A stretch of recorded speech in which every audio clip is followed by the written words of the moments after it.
Alhamdulillah. Alhamdulillahi Rabbil Alamin. Wassalatu wassalamu ala khatamin nabiyyin. Amma ba'd. Fa'a'udhu billahi minash shaytanir rajim. Bismillahir rahmanir rahim. Mes chers frères en islam, répétez à haute voix après moi. As-salatu wassalamu alayka ya Rasulallah. Wa ala alika wa ashabika ya Habiballah.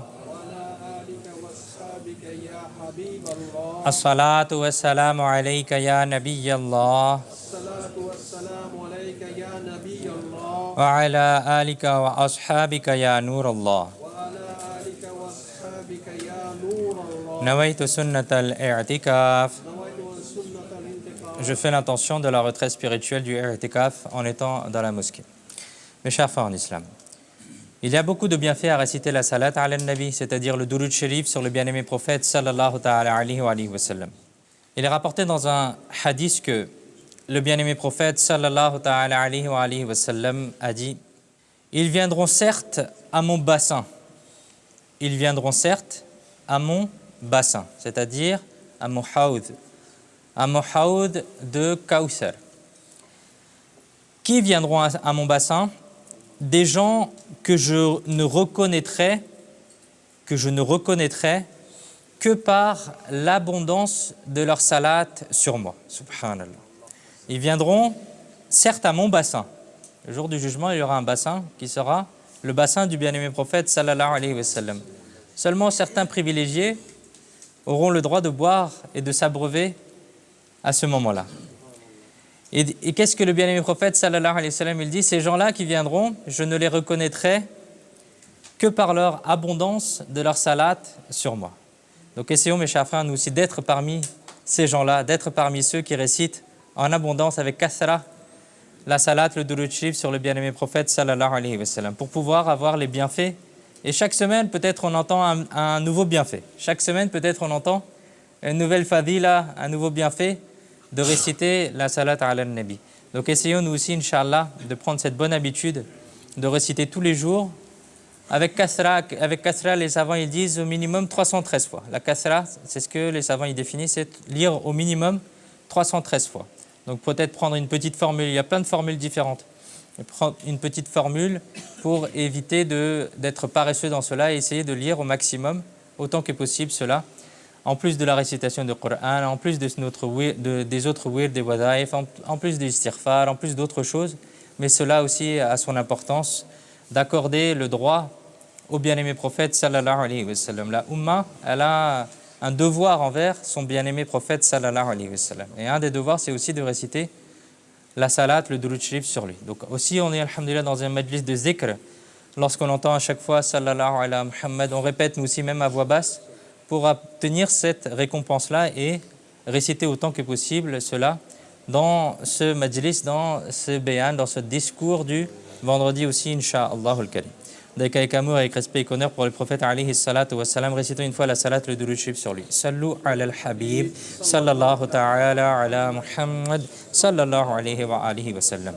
Chers frères en islam, avant d'écouter le discours d'aujourd'hui, essayons de faire de bonnes intentions. Car le bien-aimé prophète sallallahu ta'ala alayhi wa sallam a dit innamal a'malu binniyat, c'est-à-dire les actions ne valent que par leurs intentions. Donc essayons de faire nous aussi, Inch'Allah, l'intention qu'on essaiera d'écouter le discours d'aujourd'hui pour obtenir l'agrément d'Allah, pour obtenir les récompenses, pour essayer de se corriger, de s'améliorer, pour essayer d'apprendre la science religieuse, pour essayer de mettre en pratique ce que l'on entendra, pour essayer aussi de la propager à la maison ou à ceux qui soient absents aujourd'hui. Tout ce qu'on essaiera de retenir, Inch'Allah, ça sera bénéfique pour notre pratique et aussi pour la pratique des autres. Par respect pour la science religieuse, dans la mesure du possible, on essaie de s'asseoir en repliant les jambes autant que l'on peut. On évite de s'adosser, on évite de regarder à droite ou à gauche. Parce que si on s'adosse aussi, parfois il y a la paresse qui arrive. Et lorsqu'il y a la paresse qui arrive, on a l'esprit ailleurs et on n'écoute plus ce qui est dit. Donc essayez, Inch'Allah, de faire attention à cela. Si possible aussi pour ceux qui ne sont pas dans la direction de la qibla, qui s'assoient en direction de la qibla s'ils n'ont pas de problème de santé. Il y a aussi des fada'il à ce niveau-là. Chers frères en islam, Allah Azza wa Jal dit dans le noble Coran: Al-akhillau yawma'idhin ba'duhum li ba'din aduwwun illa al-muttaqin. Sadaqallahu al-azim wa sadaqa rasuluhu an-nabiyyul karimul amin. traduction de Kanzul Irfan. En ce jour, les amis proches deviendront ennemis les uns des autres. En ce jour, les amis proches deviendront ennemis les uns des autres, sauf les pieux. Illal muttaqin, sauf les pieux. Chers frères en islam, aujourd'hui, nous devons aborder un sujet qui est une question sociale, une question d'une telle gravité que son influence touche notre moralité, touche notre caractère, touche nos habitudes et nos manières de vivre. Et si l'on s'exprime à la lumière du Coran et des hadiths, alors cela impacte aussi notre akhira. Mais hélas, dans notre société, on n'accorde parfois pas beaucoup d'importance à cette question-là. Cette question, c'est nos fréquentations, notre cercle de fréquentation. Qui est-ce que l'on côtoie? Avec qui on se lève et avec qui on passe notre journée? Avec qui on passe notre bon temps? Avec qui est-ce que l'on s'assoit? Il est rare que dans la société, une personne n'ait pas un cercle d'amis. En général, la plupart des personnes, elles ont un cercle d'amis. Mais pour rencontrer ces cercles d'amis, parfois on choisit un endroit. Certains vont s'asseoir dans un café, certains vont s'asseoir à la maison, ils vont inviter des gens. Certains vont aller dans les parcs, certains vont s'asseoir parfois même sur les trottoirs, comme les jeunes malheureusement. Bref, chacun essaie d'avoir un cercle d'amis. Et presque tous essayent de passer un temps agréable avec leurs propres amis. Ces assemblées que nous tenons ont une très grande importance. Comment devraient être nos fréquentations? Avec quel type de personnes nous devrions nous asseoir? Aujourd'hui, nous allons essayer d'apprendre cela à travers les enseignements du Coran et de la Sunna. Qu'Allah Azza wa Jal nous accorde le bienfait d'entendre des paroles justes, de les comprendre et de les mettre en pratique. Amin. Bijahi Nabil Yamin, sallallahu ta'ala alayhi wa sallam. Sallu ala al-Habib, sallallahu ta'ala ala Muhammad, sallallahu alayhi wa sallam. Chers frères en islam, au début de ce discours, nous avons eu le privilège, l'honneur d'écouter le verset 67 de Surat Zukhruf. Allah Azza wa Jal, il dit dans ce verset: Al-akhillau yawma idhin ba'duhum li ba'din aduwwun illa al-muttaqin. En ce jour, les amis proches deviendront ennemis les uns des autres, sauf les pieux. Dans ce verset sacré, on comprend qu'il y a deux types d'amitié. Deux types d'amitié ont été mentionnés ici. Il y a une amitié qui, au jour du jugement, se transformera en inimité, en ennemi. Il s'agit généralement de l'amitié entachée de péché. De même, les amitiés qui reposent en général sur les affaires du bas monde et qui ne sont pas fondées, qui ne se basent pas sur la piété, elles ne subsisteront plus non plus au jour du jugement. En vérité, le jour du jugement est encore loin. Et ce type d'amitié-là, qui ne repose que sur la dunya, en général, elle s'arrête même avant d'arriver à la tombe. Avant que la personne, elle meure, cette amitié-là, elle s'arrête. Bref, les amitiés fondées sur les préoccupations de la dunya n'accompagnent l'homme ni le jour du jugement, ni même jusqu'à sa tombe. La seconde type d'amitié, c'est celle qui a été donnée ici. Il a été dit « illal muttaqin », sauf les pieux. Autrement dit, il y a une amitié. Une amitié, et c'est l'amitié des gens pieux. Leur compagnie, leur affection, leur amour, qui ne restera pas uniquement dans cette dunya, mais qui subsistera et qui restera jusqu'au jour du jugement. Dans ce moment d'effroi, dans ce moment délicat, dans ce moment de détresse générale. Et cette amitié-là sera extrêmement utile à ce moment-là. En effet, comment est-ce que les amis, ils aideront les autres amis le jour du jugement? Écoutez bien. Dans le Sahih de Bukhari, il est rapporté un hadith où le bien-aimé prophète sallallahu ta'ala alayhi wa sallam a dit: au jour du jugement, les pécheurs seront jetés en enfer. Alors qui est-ce qui interviendra? Écoutez bien. Alors les gens pieux, auxquels le pardon aura déjà été accordé, présenteront cette demande à Allah Azza wa Jal. Oh Allah Azza wa Jal, ce sont nos frères. Ils accomplissaient la prière avec nous. Ils jeûnaient avec nous. Et accomplissaient avec nous des bonnes actions. Alors Allah Azza wa Jal, écoutez bien, qu'est-ce qu'il dira? Il dira, idhabu, allez-y, entrez en enfer. Alors, celui dont le cœur duquel vous trouverez le poids d'un dinar de foi, sortez-le de l'enfer. Le bien-aimé prophète sallallahu alayhi wa sallam continue en disant que le feu de l'enfer sera rendu haram sur ceux qui ont été pardonnés. Ils entreront donc en enfer et feront sortir tous ceux qu'ils reconnaîtront pour les ramener en dehors de l'enfer. Allahu Akbar. Subhanallah. Ceci, mes chers frères, est la shafa'a et l'intercession des pieuses personnes envers leurs amis. Le cercle des personnes pieuses, voici ce qu'il est. Le bienfait de l'amitié avec des personnes pieuses. Le bienfait d'être en compagnie des personnes pieuses. Qu'est-ce que cela apporte? Ces amis pieux resteront avec eux. Ces amis pieux s'assieront avec eux. Ces amis pieux les fréquenteront. Et s'ils conservent leur amitié dans la dunya, alors ils resteront fidèles non seulement dans la dunya, mais aussi dans la tombe, au jour du jugement, et même jusqu'à l'entrée au paradis. Ils demanderont à Allah Azza wa Jal de pardonner à leurs amis. Allahu Akbar. Chers frères en islam, Allah Azza wa Jal dit également dans Surat At-Tawbah, verset 119, « Ya ayyuhalladhina amanattaqullaha wa kunu ma'as sadiqin » Ô vous qui avez la foi, craignez Allah et soyez avec les sadiqin, avec les véridiques. Dans le tafsir Siratul Jinan, il est dit que ce verset prouve qu'il faut s'asseoir en compagnie des gens pieux. Car l'une des formes d'être avec eux consiste aussi à adopter leur compagnie.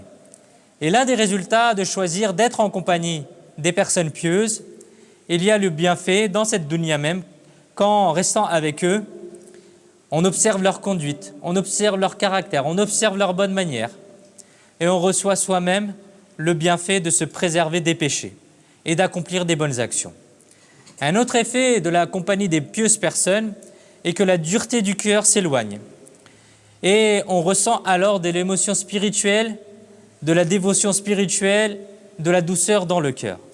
On se voit accorder le souci de mourir sur l'islam, et ainsi que la compréhension des événements terrifiants du jour du jugement et de la tombe. C'est pourquoi tout musulman doit nouer des liens avec les serviteurs pieux et choisir leur compagnie. Il y avait une pieuse personne que les Mauriciens connaissent, les Pakistanais connaissent, les Indiens connaissent, qui s'appelle un grand wali Allah qui est enterré aujourd'hui en Inde, qui s'appelle Khwaja Gharib Nawaz rahmatullahi alayh. Un grand wali Allah, un excellent wali Allah. Un jour, quelqu'un est venu pour l'assassiner. Parce que par la jalousie, par la popularité, il y a des ennemis qui se créent. Et c'était un wali Allah qui était très connu, qui est rapporté même, il y a pas mal de siècles de cela, qui a converti tellement de personnes, certains rapportent qu'il a converti près de 11 millions de personnes à l'islam. Allahu Akbar. Un grand wali Allah. Et la personne, elle est venue avec un couteau, il l'avait caché. Et après, le mu'min, lorsqu'il regarde, il voit avec la lumière d'Allah, il voit avec les choses que l'on ne voit pas, avec les yeux. Et il a dit, je sais pourquoi tu es venu. Après, la personne, elle a tremblé, elle a commencé à avoir peur, et elle a fait tomber le couteau qu'elle avait caché derrière elle. Et lorsqu'elle a fait ensuite tawbah de cela, elle s'est repentie de ce qu'elle avait fait, elle avait dit, j'avais des amis, et mes amis m'ont influencé, ils m'ont éduqué dans la haine envers vous, et c'est pour ça que j'étais venu pour vous tuer. Et ensuite, lorsqu'il a vu cela, il a fait tawbah, il a regretté son geste. La sohba de ce wali Allah a fait qu'il a accompli 55 hajj dans sa vie. Allahu Akbar. 55 hajj. Regardons, il y a combien, peut-être 5-6 siècles de cela, voire plus, combien il était difficile de voyager. Combien il fallait avoir d'argent aussi pour voyager. Peut-être aujourd'hui c'est en euros qu'on doit dépenser, en milliers d'euros qu'on doit dépenser pour aller faire le hajj, mais à l'époque c'était peut-être encore plus difficile. Les moyens de subsistance étaient plus difficiles, les voyages étaient plus difficiles, mais il a fait combien avec la sohba? Avec la sohba d'un wali Allah, 55 hajj. Allahu Akbar. Ceci, mes chers frères, est la récompense d'être avec les pieuses personnes, d'être avec les pieuses personnes, avec les awliya, les aimer, les respecter, les honorer, les contempler, écouter leurs paroles bénies et les fréquenter. Il y a également un très beau récit dans un livre qui s'appelle Hilyatul Awliya. Et en écoutant ce récit, essayons de méditer, de réfléchir sur la manière d'éduquer de notre bien-aimé prophète sallallahu ta'ala alayhi wa sallam. Notre bien-aimé prophète sallallahu ta'ala alayhi wa sallam ne se contentait pas d'enseigner simplement la religion, mais il poussait à la mettre en pratique. Alors imaginons un peu, lorsque ces honorables compagnons alayhim wa ridwan ont appris le Coran de cette manière-là, quel devrait être alors leur degré de compréhension du Coran? Écoutons ce hadith. Le compagnon du prophète, Sayyidina Anas ibn Malik radiyallahu ta'ala anhu, rapporte que j'ai entendu dire qu'un jour, notre maître et bien-aimé prophète sallallahu ta'ala alayhi wa sallam s'adressait à Sayyidina Ali radiyallahu ta'ala anhu en lui disant: Ô Ali, multiplie tes liens avec les croyants. Multiplie tes liens avec les croyants. Pourquoi faire cela? Quelle est la sagesse derrière cela? Il a été dit: combien de connaissances nouées dans le bas monde deviendront une source de baraka dans la akhira. Allahu Akbar.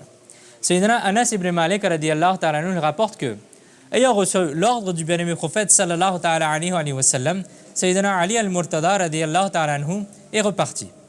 Ensuite, telle était sa manière d'agir. Toute personne que vous rencontriez, vous en faisiez un ami pour la akhira. Les choses ont continué comme cela pendant quelques jours. Et Sayyidina Ali radiyallahu ta'ala anhu continuait de se lier d'amitié avec toujours plus de personnes. Puis un jour, le bien-aimé prophète sallallahu ta'ala alayhi wa sallam lui a demandé: Ô Ali, qu'as-tu fait au sujet de ce que je t'ai ordonné? Alors Sayyidina Ali radiyallahu ta'ala anhu lui a répondu: Mon cher prophète, je me suis fait un très grand nombre d'amis. Ensuite, le bien-aimé prophète sallallahu ta'ala alayhi wa sallam a dit: Va donc maintenant et examine leur état. Réfléchis à leur état. Réfléchis à qui tu as fait ami avec. Alors Sayyidina Ali radiyallahu ta'ala anhu est reparti. Et après un bon moment, Sayyidina Ali radiyallahu ta'ala anhu est revenu puis s'est assis, la tête inclinée, auprès du bien-aimé prophète sallallahu ta'ala alayhi wa sallam. Alors le bien-aimé prophète sallallahu ta'ala alayhi wa sallam a souri en le voyant et a dit: Je pense, ô Ali, que seuls ceux qui aspirent à la akhira sont restés fermes à tes côtés. Alors Sayyidina Ali radiyallahu ta'ala anhu a dit: Par le Seigneur très miséricordieux, qui vous a envoyé comme prophète véridique, il en est assurément ainsi. Alors le bien-aimé prophète sallallahu ta'ala alayhi wa sallam a récité ce verset 67 de Surat Az-Zukhruf: Al-akhillau yawma idhin ba'duhum li ba'din aduwwun illa al-muttaqin. En ce jour, les amis proches deviendront ennemis les uns des autres, sauf les pieux. Puis le bien-aimé prophète sallallahu ta'ala alayhi wa sallam a dit: Ô Ali, consacre-toi à tes propres affaires. Maîtrise ta langue, c'est-à-dire garde ta langue sous ton contrôle, et sois attentif à ceux que tu fréquentes parmi les gens de ton époque. Tu seras alors préservé et comblé de bien. Allahu Akbar. Regardons mes chers frères, même Sayyidina Ali radiyallahu ta'ala anhu a eu énormément d'amis. Il s'est fait plein d'amis pour la akhira. Mais seules ces amitiés qui ont été nouées avec comme base la akhira sont restées en vigueur et sont restées en vigueur pendant la suite. Allahu Akbar. Réfléchissons maintenant mes chers frères. Ceux qui ont reçu une telle éducation, aussi excellente, est-ce que ces honorables compagnons alayhim wa ridwan pourraient s'écarter du droit chemin? Jamais, absolument pas. C'est bien pour cela que nous disons que chaque compagnon du prophète est destiné au paradis. Toutes les femmes parmi les compagnons sont destinées au paradis. Les 4 amis du prophète alayhi salatu wa salam sont destinés au paradis. Sayyidina Abu Bakr aussi est destiné au paradis. Omar Farouk radiyallahu ta'ala est aussi destiné au paradis. Uthman al-Ghani est aussi destiné au paradis. Fatima et Ali sont aussi destinés au paradis. Et Hassan et Hussein aussi sont destinés au paradis. Les parents du prophète alayhi salatu wa salam sont aussi destinés au paradis. Chaque épouse du prophète est destinée au paradis. Abu Sufyan est aussi destiné au paradis. Muawiyah radiyallahu ta'ala anhum est aussi destiné au paradis. Chers frères en islam, attachons fermement dans notre cœur ces nobles et bénies paroles du bien-aimé prophète sallallahu ta'ala alayhi wa sallam, où il est dit que maîtrise ta langue, garde ta langue sous ton contrôle, c'est-à-dire, et considère avec discernement ceux de ton époque que tu fréquentes. Tu seras alors préservé et comblé de bien. Nous apprenons donc, mes chers frères, que lorsqu'il s'agit de se faire des amis, de prendre place dans une assemblée ou de la quitter, de resserrer ses liens avec quelqu'un ou d'adopter un certain cercle de fréquentation, il est indispensable d'agir avec une extrême sagesse. C'est à cette seule condition que l'on pourra rester préservé. Sinon, même si on est préservé dans ce bas monde, le danger de se retrouver en difficulté dans la akhira reste réel. Mais chez nous, généralement, on ne fait pas preuve de sagesse en la matière. Quelle situation regrettable.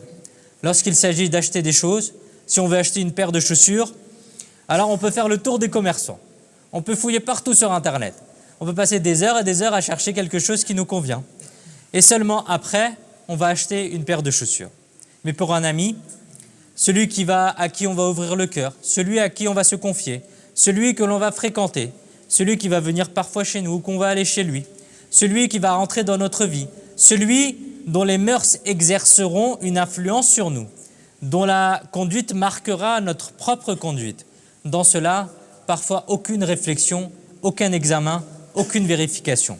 Il suffit simplement d'échanger 4 paroles et l'amitié est conclue. On a voyagé ensemble pendant quelques heures, on devient amis. On a parlé quelques mots et on devient amis. Et à notre époque, il y a même les réseaux sociaux. Les gens, il suffit qu'ils se parlent un petit peu, qu'ils deviennent amis et on commence à échanger sur tout et n'importe quoi à travers Internet, même si l'on ne s'est pas vu. Qu'Allah Azza wa Jal ait pitié de notre état. L'imam Al-Sha'arani, rahmatullahi alayhi, a dit « Il est nécessaire d'être doué de discernement lorsqu'on choisit ses amis, afin que l'homme sache qui est digne d'amitié et qui ne l'est pas. » De plus, vous avez dit « Les gens insensés se lient d'amitié avec n'importe qui. Puis au bout de quelques jours, une bagarre arrive et ce même ami devient un ennemi. » Et les savants disent « Est véritablement intelligent celui qui éprouve d'abord, puis se fait un ami. » C'est-à-dire qu'il faut regarder avec qui on se devient ami. Est-ce qu'il faut devenir avec quelqu'un qui ne fait pas ses prières?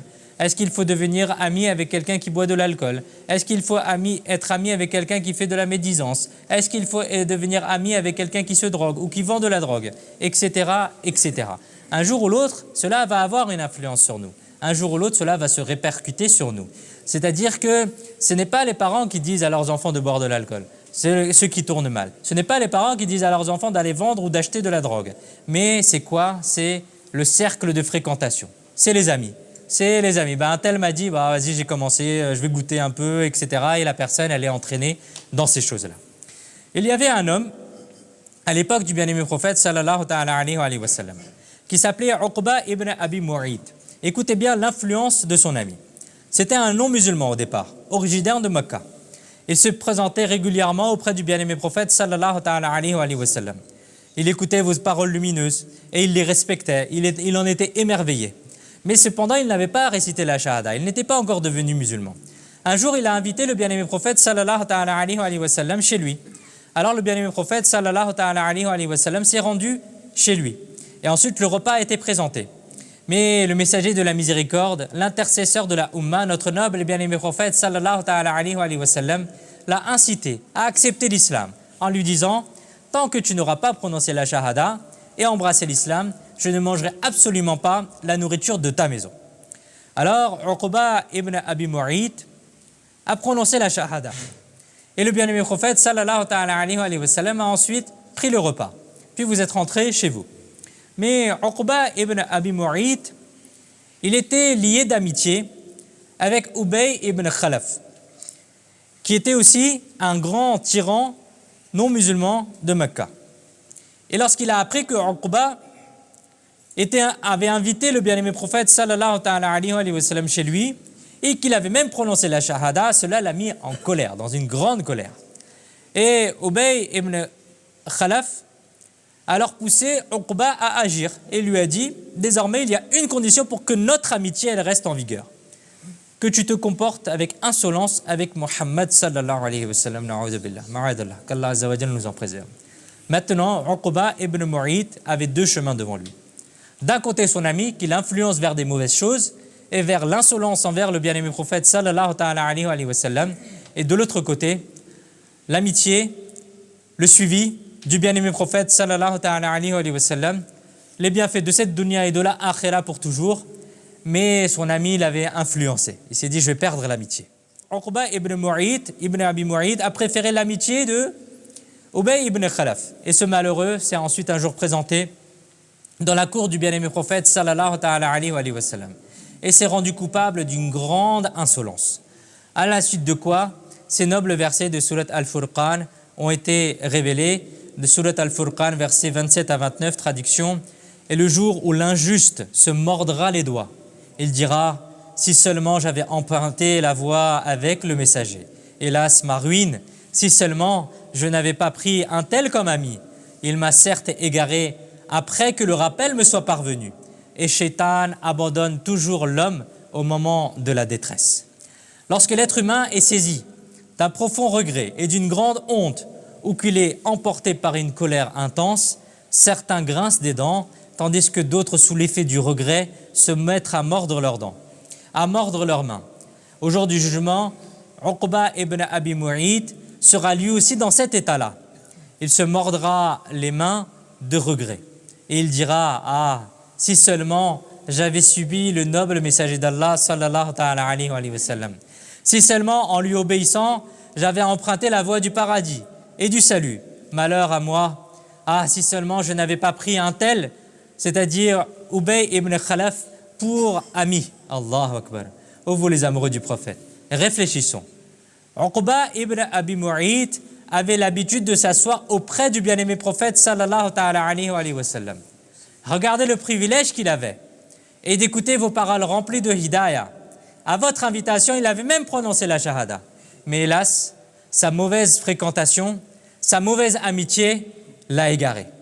Il était devenu quelqu'un qui chemine vers le paradis. Il était devenu quelqu'un qui chemine vers les bienfaits de cette dunya et de la akhira. Il était déjà quelqu'un qui allait vers le paradis. Mais une mauvaise fréquentation l'a de nouveau précipité vers l'enfer. Réfléchissons maintenant. Réfléchissons à notre propre état.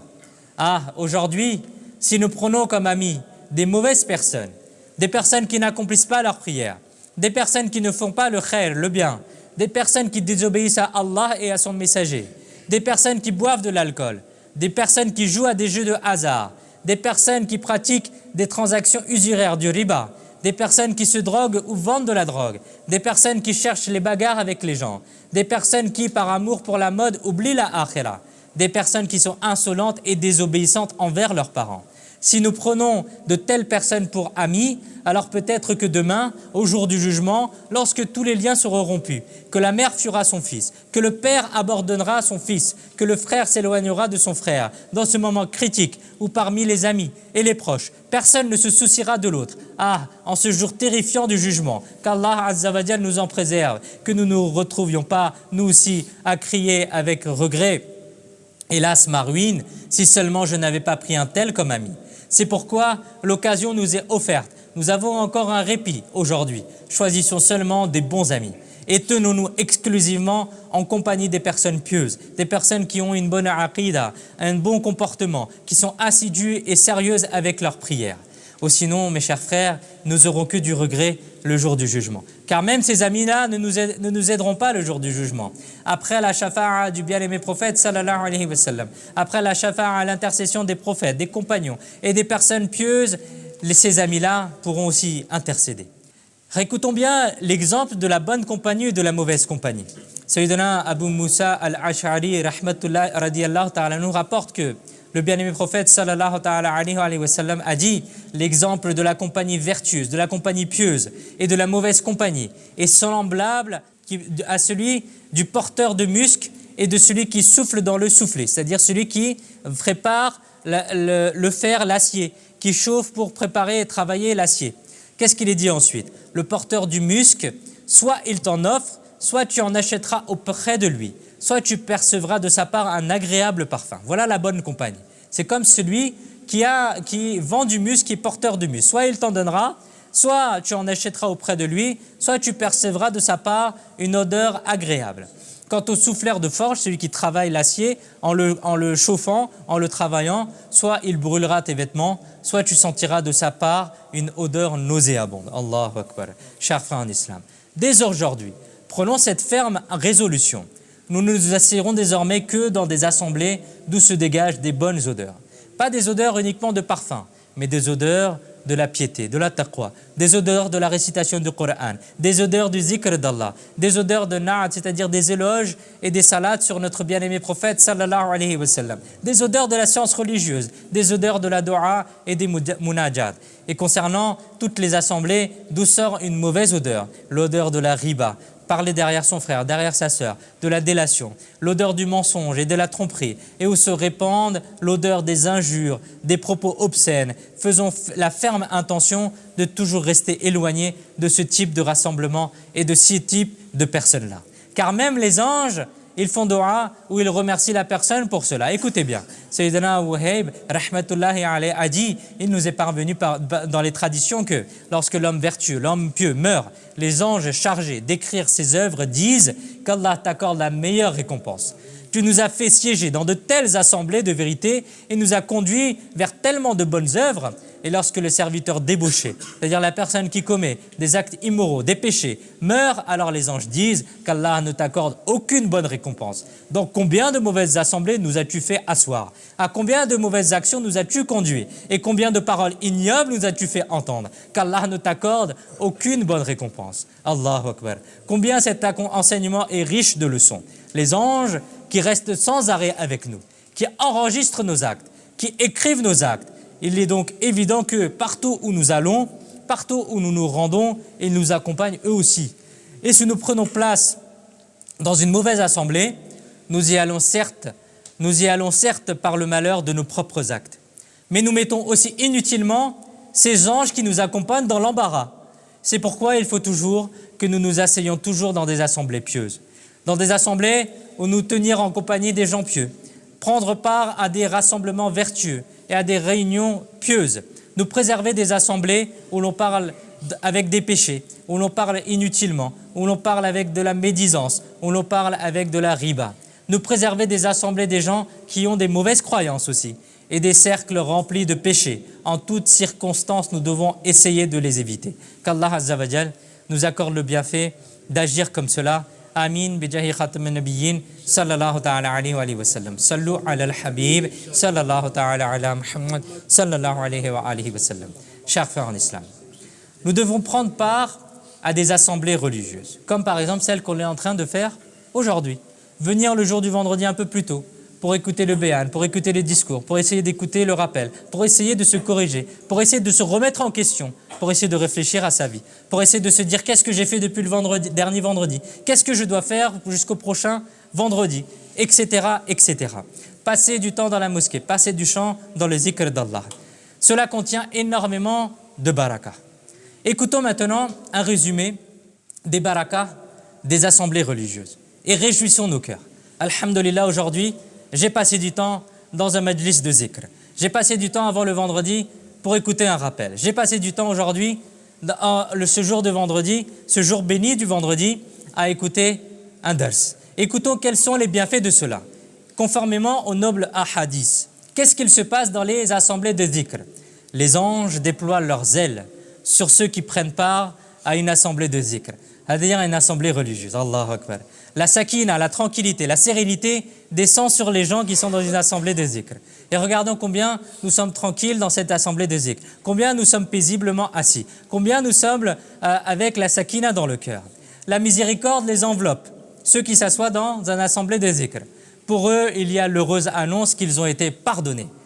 Leurs péchés sont remplacés par des bonnes actions, conformément au hadith. La récompense précieuse des assemblées de zikr, c'est-à-dire des assemblées religieuses, et le paradis. Allahu Akbar. Les assemblées religieuses ont été qualifiées dans un hadith sacré de jardin du paradis. Allahu Akbar. Comme si on était assis ici dans un jardin du paradis. Allah Azza wa Jal exprime sa fierté de ceux qui viennent dans une assemblée de zikr. Et Allah Azza wa Jal mentionne ces personnes qui sont assises dans une assemblée de zikr devant les anges. Allahu Akbar. Voilà les barakahs, voilà les bénédictions qui ont été mentionnées dans les nobles ahadiths. De plus, par la barakah des assemblées religieuses, on obtient le qurb d'Allah. La ghafla, l'insouciance s'en va. On a envie de pratiquer, on a envie de mettre en pratique ce que l'on entend. Cela nous permet de nous entraider dans la piété, dans la taqwa, dans le bien, dans les bonnes actions. Par la barakah des assemblées religieuses, notre iman, notre foi se fortifie. On obtient les bienfaits de ce bas monde et de la akhira. La société se réforme ensuite.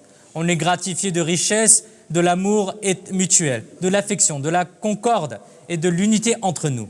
Par cette baraka, les mœurs et les habitudes se raffinent, s'améliorent. Le comportement s'améliore, l'intelligence se développe, la vie sociale, c'est-à-dire l'expérience de vivre et d'évoluer en société, s'accroît. Selon diverses enquêtes, les personnes religieuses, celles qui prennent part régulièrement à la prière du vendredi en assemblée ou aux autres assemblées religieuses, sont moins exposées aux problèmes psychologiques que les personnes non religieuses. La dépression, qui constitue aujourd'hui un problème grave, est l'une des grandes causes de l'hypertension, des maladies rénales et des crises cardiaques, entre autres. Selon un rapport d'enquête, les personnes religieuses sont dans une très large mesure préservées de la dépression. Puisque les personnes religieuses sont attentives aux peines et aux souffrances des autres, elles sont davantage animées par des sentiments de vertu, de bonté, de bienveillance et de service de l'humanité. À notre époque, le suicide, qui constitue aussi un problème grave, car les cas de suicide augmentent aussi. Parmi les moyens importants de prévenir ce crime figurent également les assemblées religieuses. En réalité, celui qui perd espoir dans sa propre vie, qui en vient à penser qu'il n'y a aucune issue, qu'il n'y a plus rien à faire, que sa vie et tous les chemins de sa vie sont fermés, alors le bienfait des majalis de dhikr le repousse et remet en question son envie de suicide. L'un des bienfaits des assemblées de religieuses est que par leur baraka, l'esprit s'ouvre. Des chemins toujours nouveaux se présentent à la personne. La personne obtient un objectif à sa vie. Et grâce à la baraka de la fréquentation des pieuses personnes et de la bonne moralité, le poids que l'on a sur le cœur se dissipe petit à petit. Et l'on trouve de l'aide pour affronter les peines et les inquiétudes. Ainsi, la personne qui avait perdu tout espoir dans l'existence retrouve un élan, un nouvel élan, une nouvelle ferveur, un nouveau désir de vivre, etc., etc. Voilà, mes chers frères, la baraka de choisir les bons amis. Voilà la baraka, mes chers frères, d'être dans une majlis de zikr, d'être dans une majlis comme on est aujourd'hui, alhamdulillah, dans un majlis de rappel, dans un majlis où on évoque Allah et son messager sallallahu alayhi wa sallam. Qu'Allah azza wa jal, il nous permette à nous aussi de venir à l'heure pour écouter ces rappels-là, pour essayer de passer du temps dans la mosquée, pour essayer de se corriger, de s'améliorer. Amin, bijahi nabil yamin, sallallahu ta'ala alayhi wa sallam. Sallu ala al-habib, sallallahu ta'ala ala Muhammad, sallallahu alayhi wa sallam. Mes chers frères en islam, pour terminer ce discours, écoutons une règle religieuse. La règle est la suivante: jurer par autre qu'Allah est illicite et cela constitue un péché. Jurer par autre qu'Allah est illicite et cela constitue un péché. Certaines personnes, malheureusement, ils prennent cette mauvaise habitude-là. Je jure sur la tête de ma mère, je jure sur le Coran, je jure sur certaines personnes, mes grands-parents, mes parents, etc., etc. Cela constitue un péché. Cela n'est pas autorisé en islam. Jurer par toute autre entité que les noms et les attributs d'Allah, comme les parents, les enfants, l'épouse, l'époux, etc., ou par un acte d'adoration tel que la prière, la zakat, le jeûne ou le hajj, etc., ou encore par un lieu tel que la Kaaba, le haram, le Rawda Anwar, la noble demeure prophétique, ou la mosquée, etc., tout cela est illicite et cela constitue un péché, car il s'agit d'un serment prêté par autre qu'Allah.